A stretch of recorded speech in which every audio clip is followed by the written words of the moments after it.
Everyone. Good afternoon or morning. I'm also going to acknowledge that I'm a bit of an imposter here, particularly with respect to the conservation side of things. I'm a veterinarian and a zoonotic disease epidemiologist.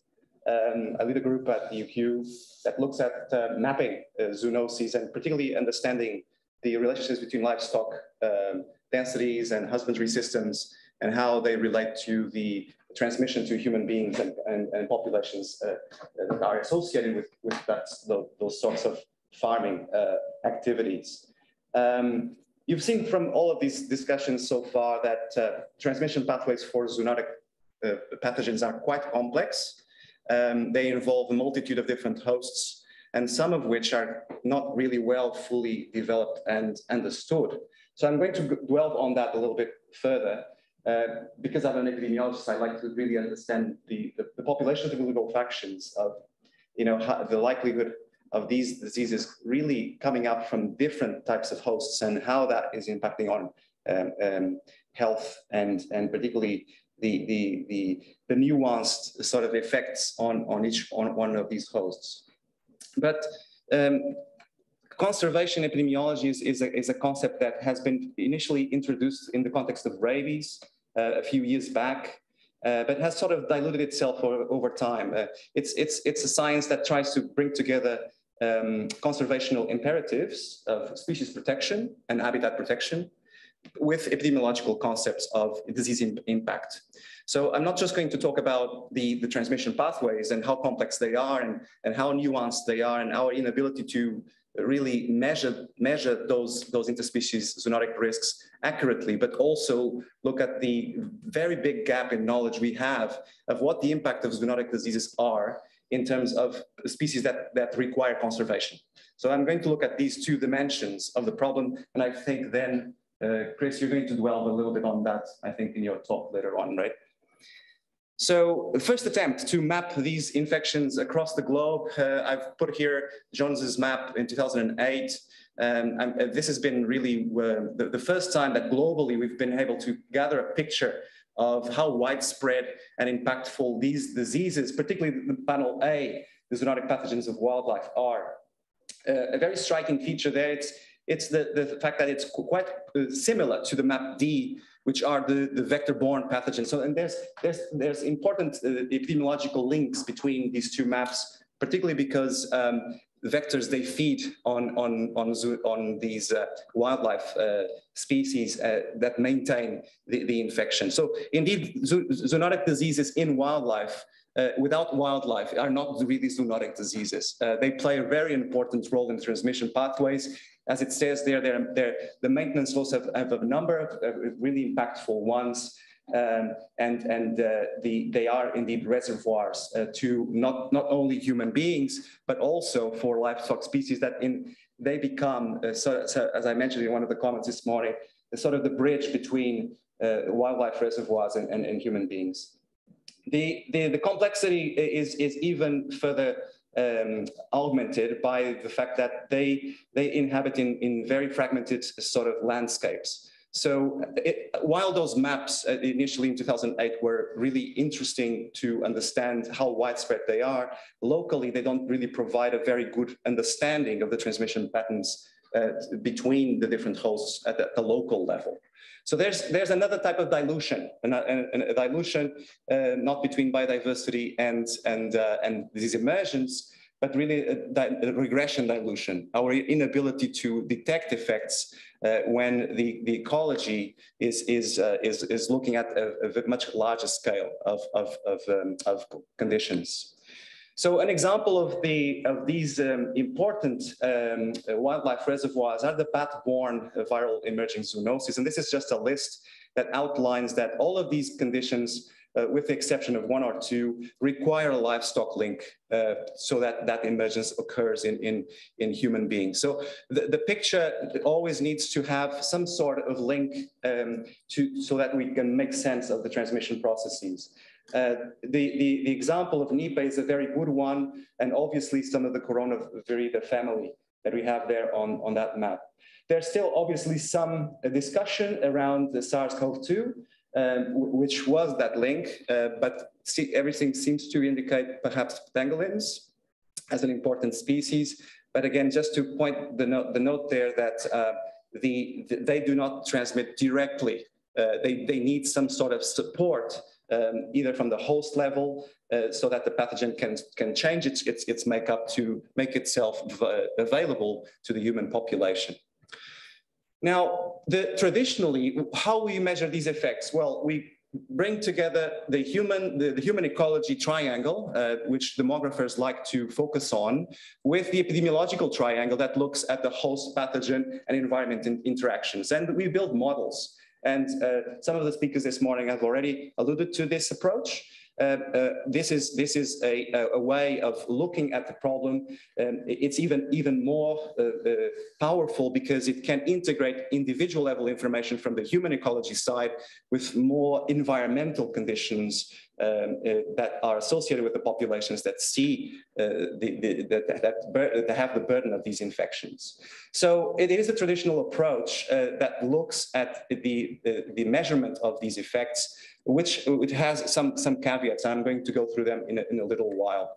So this is an example of some work our team has been doing as part of the Zoonotic Disease Atlas in China, which goes through these different steps. So we start by acquiring data on notifications of human diseases. This is an example there of leptospirosis across the country. We geolocate them and produce some maps. Those maps may identify or create an hypothesis of clustering. We test that clustering with exploration tools to understand the locality of those clusters. And then we model why those clusters are available. And you see the maps in the middle with Japanese encephalitis, identification of space-time clustering, and then you fit variables to understand where the infection may be in locations that have not been considered, or the system is not being able to pick up those infections. And that's the example you have there on the right-hand side with rabies. There are, however, other ways of doing this. One opportunity to look at the impact of wildlife transmission processes into human disease effects is to look at this modeling from an ecological point of view. Another way is to look at what people say in those notifications. Rather than using proxies of the availability of a particular type of wildlife species, is to go through the case report and understand what they talked about in terms of their exposure opportunities. And so we've been doing some work on that in the context of Q fever here in Queensland. And Q fever is caused by a bacterium that can be aerosolized and be very much available in the environment if the conditions are adequate for a number of years. And Queensland is a hotspot of this condition anywhere in the world. So we see most of the notifications happening here. It was first diagnosed there in 1937 in an abattoir very close from here, and has become a notifiable disease. And there's a big program of vaccination for farmers, particularly looking at professions that have exposure to livestock, such as veterinarians and abattoir workers. So what we did is to gather some information about what sort of evidence do you have out there in terms of the role of different wildlife species that are not traditionally linked to livestock. And so this is pointing a little bit the finger to macropods, our macropods, but the evidence is really very patchy. And I guess with Q fever, every time you go into the field, try and find it, you will find it. The question is, what is the population attributable fraction for these different wildlife species in terms of their role in the transmission to human beings, which is quite still uncovered. So we looked in more detail with one of our postdocs in our group, Nick Clark, at those terms, what people are saying in the case report forms. And the map there at the very top shows the map of individuals that tend to report being exposed to macropods more than livestock. And the share of macropods, as you see there on the temporal graph on the left-hand side, tends to become quite stable over time. Although cattle and sheep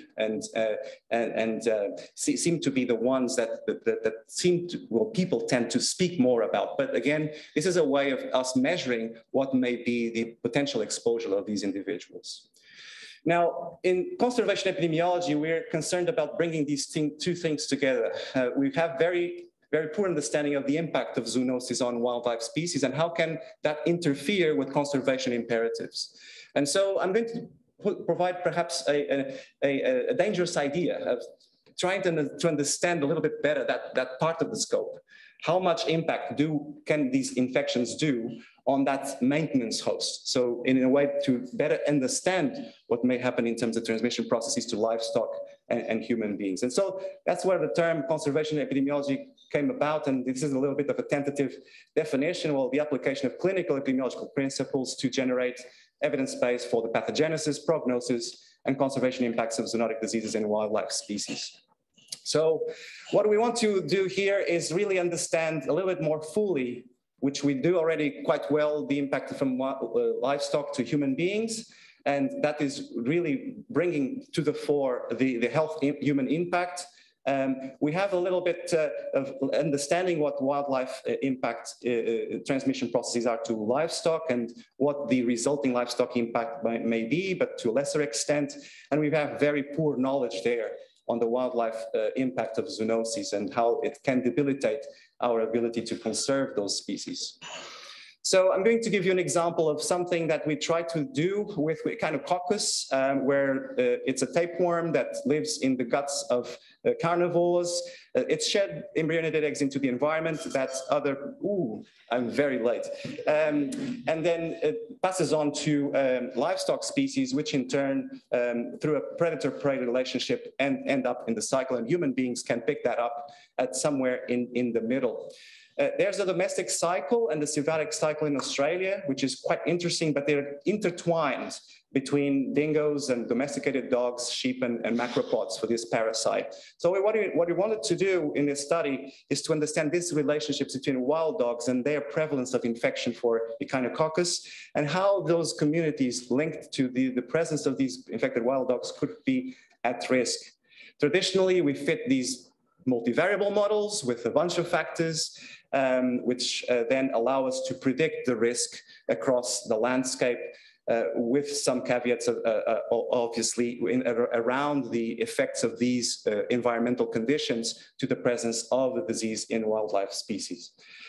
Now, this is better than just looking at the human side. Obviously, it allows us to get a little bit of understanding of what happens in a wildlife component, but it's not ideal if we want to measure the health impacts for a wildlife species. So one way around it can be that we piggyback on electronic patient records that are sitting on vet clinics across the country and understand whether the wildlife species in these databases contain evidence of zoonotic pathogens. So we are part of a big consortium across Australia of all the 7 vet schools, which are linked to primary practices across the country, and send data, clinical patient data to us for us to understand the burden of infections across a number of different species.